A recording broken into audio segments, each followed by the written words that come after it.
on? A lot of different news really today. G1 matches. We can kind of decipher some of the tournament, I suppose. There's some news coming out of that as well. I guess I'll start with the Moxley thing, Jon Moxley. So Jon Moxley's deal, is AEW has his rights in the United States, but and he's free to work New Japan when it doesn't conflict with AEW, and he's allowed to be in the G1 is fine, but not US shows. AEW didn't allow for that because that's basically that's the situation, that they've got these US rights. So he was never booked for Dallas. He's never been announced for Dallas. I think there was the assumption because everybody that's in the G1 always works every single date. They work the tag matches underneath on the shows that they're not on, but this is the exception to the rule because it's a United States show.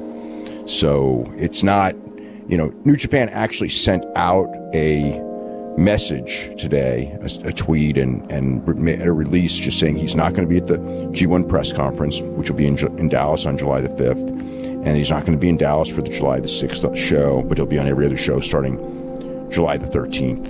And that is why, he ended up having to be in the B block because the A block is going to be in Dallas. So that's the situation there. It's so when New Japan does future shows in the United States and their plans, I don't know if it'll only be the J Cup, but they run the United States from time to time. He's not going to be on those shows. So, and I think that I would not expect, things can always change. AEW and New Japan can forge a relationship tomorrow. It doesn't look like that's going to happen, but I always think that it's the best for all concerned for it to happen. But because of that, if New Japan wants to run a big show somewhere, whether it's WrestleMania week or just anywhere, just decides to run another show in the United States, Moxley, Kenny Omega, and Jericho are not going to be on those shows, at least right now. So, like I said, it's all subject to change, but that's the situation as of today. Well, these are the tournament matches for the show in Dallas. Will Ospreay, Lance Archer. These are all Block A matches, obviously. Evil versus Bad Luck Fale. Sonata versus Zack Sabre Jr. Kota Ibushi versus Kenta. And the main event, Okada versus Hiroshi Tanahashi. It's a great show. It's a super show. Yep. If you really look at it. Ospreay and Archer had a match in the New Japan Cup. It was really good. It's probably the best singles match Lance Archer's had. In Dallas, I think that I would not be surprised to see Lance Archer win this match because it's Dallas. Lance Archer's from the area. He's been pushing the show really hard. You're going to have, in the G1, you're going to have upsets on the first night. That's just how it is. I know that, I expect that Archer, that Will Ospreay will be still alive going into the last night of the A block. So I don't expect him to have, I don't know what it's going to be, 3 losses will keep you out. I don't know, Geto, I'm presuming, is going to do pretty close to I don't want to say a parody booking, and he's done a lot of parody booking tournaments, but I think that Okada, Tanahashi, Ibushi, we may have a real parody tournament because I could see Sonata being real close to the top. I can see Zack. Zack's going to be protected to a certain degree. Kenta, I don't know. Kenta's going to be an interesting one. Kenta's going to be one of the most interesting people in the tournament because it's what has he got?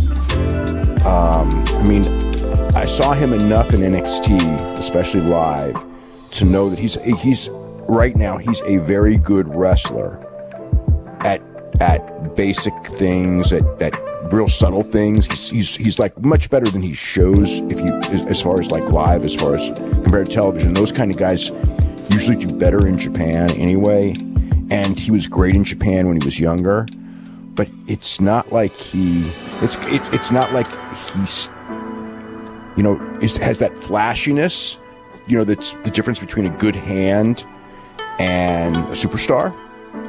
Yet, it wouldn't stun me. I mean, I think that, honestly, I think that, especially since he's against Kota Ibushi, I actually think that that's one of the most intriguing.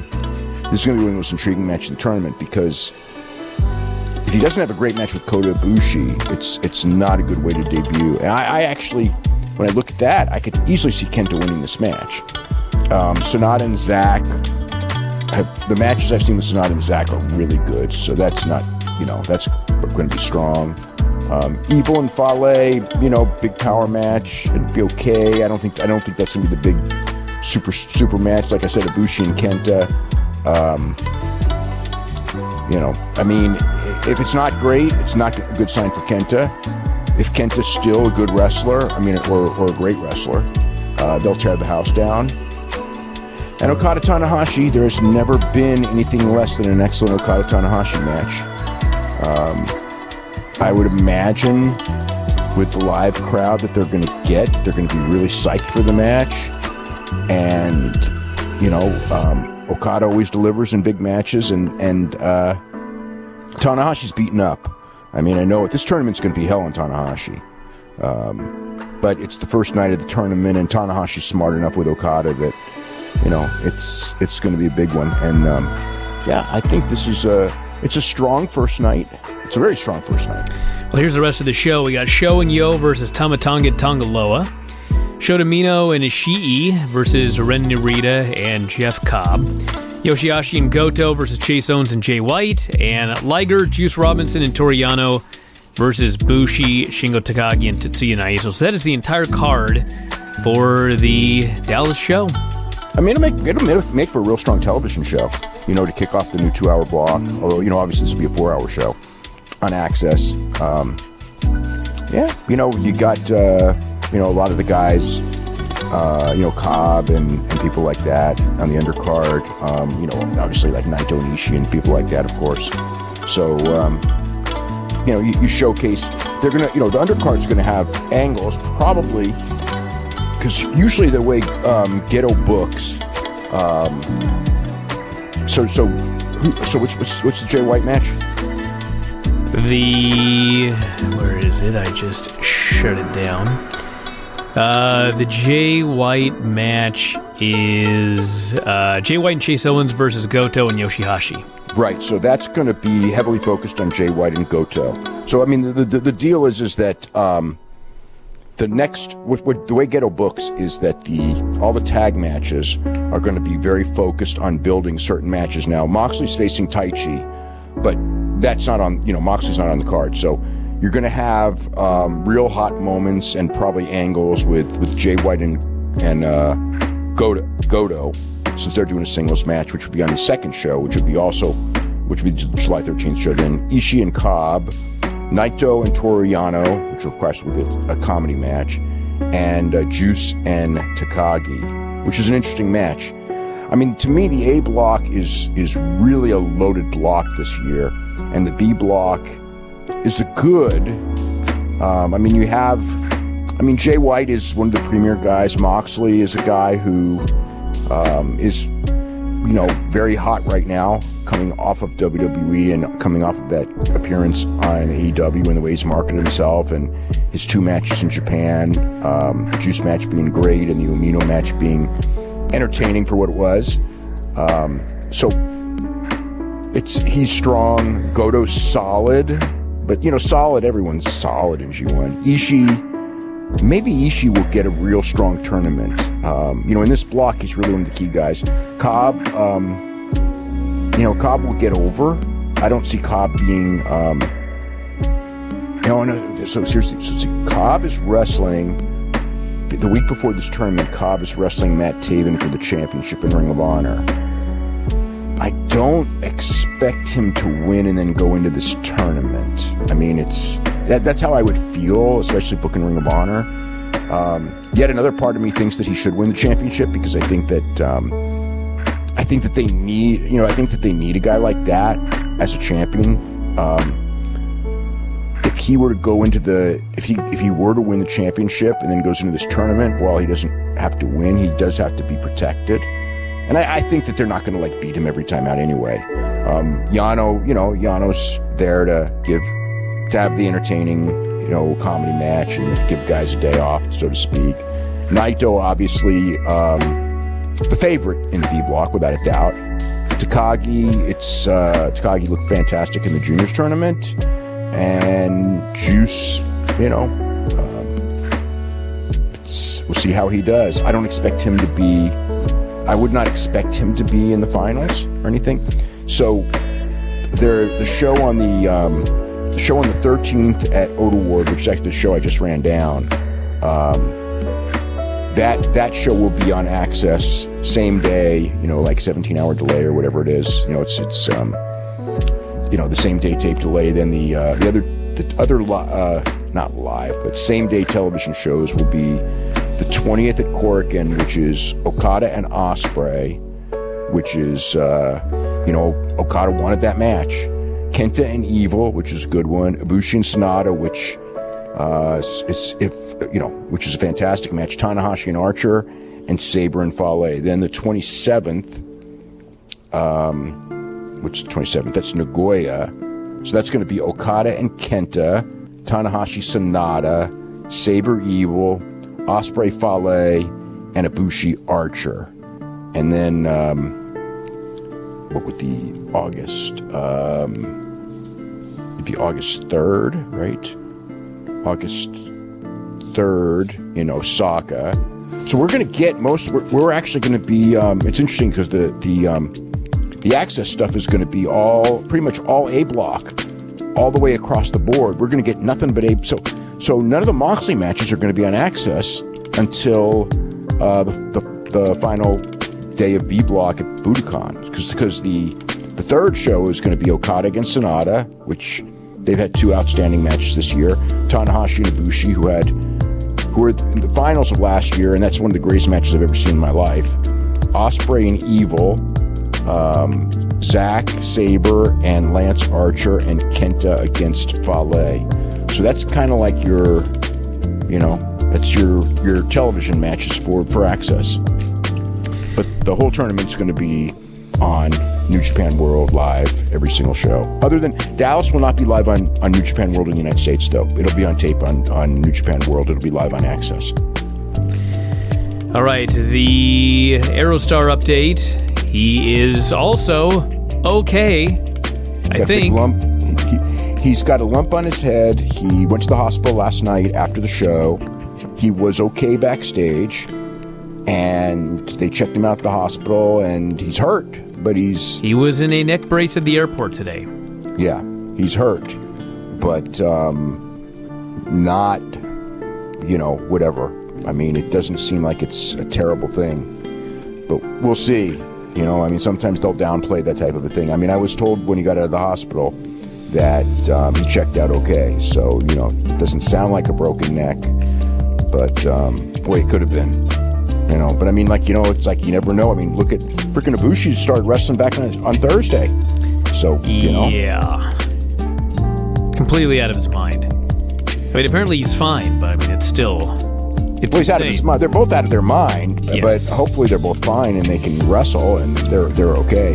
Hopefully, Aero Star never does that again. I don't know that that'll be the case. See, the problem with Aero Star... Well, he was laughing about what happened at the hotel, so... And backstage. It didn't seem like he was gravely... Well, I don't know. Who knows? Yeah. Judging from that reaction, I expect he's going to do it again. God, I hope he does. There's just no point.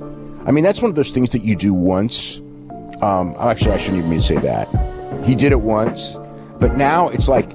it's like one of those things where, okay, it's on a big show, and he thinks he has to do it every big show because that's what people expect, and you just don't want that. It's like, I don't even want to say do it once a year, I mean, it's just like, I just think that those kind of falls are just too risky. It's too far. I used to hate scaffold matches, and this was way more dangerous than any scaffold match. Scaffolds were much lower. You were landing in the ring, which is a lot better than landing on the floor. Yeah, you have people catching you, but Chessman, who was the guy who was, he looked up to catch him, and he did block some of his fall, But when he looked up to catch him, he was blinded. He you know how sometimes, you look in the lights and you get blinded for a second? That's what happened to him. He was blinded by the light. There was a song like that once that was strong, it was popular years ago. But he was blinded when he looked up, and that's one of the reasons why, they said like he didn't catch him well enough, and maybe that was it. So it was a harrowing looking thing. Maybe jumping up a lighting rig is a bad idea. Well, when that high? No, I'm just pointing out if there's lights on it. Because people have to look up at the lights to catch you. Well, the thing is, I don't know how many times he's done it before, but I've probably seen it multiple times. So, and I don't watch a lot of, I don't watch AAA every week by any means, or even much AAA. I watch big shows and, sometimes highlights, or somebody tells me you got to see a match, I'll watch the match. But I've seen him do that over the years many times.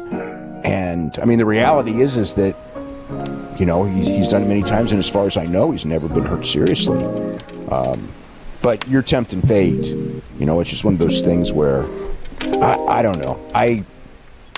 It's not my, but it's like people will do what they're going to do to get over. It's a weird business because, you say that and everything, and you get taught that not to do stupid things. And some guys just, love the attention from it, and it does. It does make people notice you, and that's part of getting over, is getting people to notice you. I mean, it's just like a weird, there's a lot of, this business is filled with massive contradictions. What you should probably do intelligently and what gets you over are two very different things. And some guys will have the mentality of being smart, and some people will have the mentality of doing anything they can whatsoever to get over, and they may end up doing some really risky things. And then there's the guys who don't want to be basic, and will take risks because they really want to get over, but they're, there's a lot of guys like that, and those are the guys who, don't jump off lighting rigs. And most guys, real silly, how many guys really do jumping off lighting rigs stuff? That's really, there's him and Shane McMahon, and really, WWE wouldn't even allow anyone else to do it. And there's guys on the indies, of course, that you hear about. But, most of the guys, even the guys who do what I would call, to me, I call it a high-risk style, but a high-flying style. If you look at like all the great high flyers, even like an Osprey or somebody like that, it's not like he's jumping off lighting rigs. You know what I mean? He'll do a lot of stuff, and it's the wear and tear. Jumping off a lighting rig can end your career, in a snap of the fingers. That's the difference.